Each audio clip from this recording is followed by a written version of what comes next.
अंधेरी रात थी। गांव से दूर जंगल के किनारे एक पुराना खंडहर था।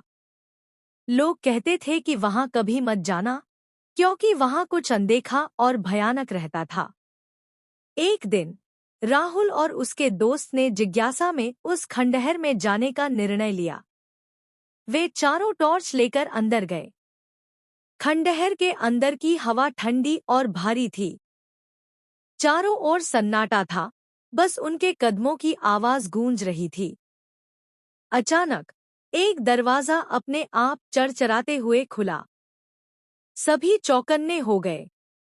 अंदर अंधेरा था और राहुल ने टॉर्च से रोशनी फेंकी। रोशनी पड़ते ही दीवारों पर अजीब सी आकृतियां उभर आईं, जैसे कोई उन्हें घूर रहा हो।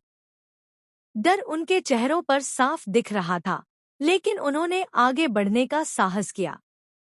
जैसे ही वे अंदर पहुंचे, पीछे का दरवाजा जोर से बंद हो गया। सभी घबरा गए और दरवाजा खोलने की कोशिश करने लगे, लेकिन वह हिला तक नहीं। तभी एक ठंडी हवा का झोंका उनके पास से गुजरा और एक धीमी, रहस्यमयी हंसी उनके कानों में गूंजने लगी। वे पलटे तो देखा, एक परछाई धीरे धीरे उनकी ओर बढ़ रही थी। उसके चेहरे पर कोई आंखें नहीं थी, सिर्फ एक अंधकारमय खालीपन। सभी चीखने लगे, लेकिन उनकी आवाज जैसे खंडहर की दीवारों में ही घुल गई।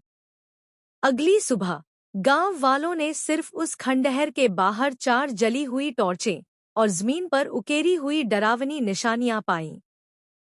राहुल और उसके दोस्तों का कभी कोई पता नहीं चला। लोग कहते हैं वे अब भी वहां की दीवारों में कैद हैं, हमेशा के लिए।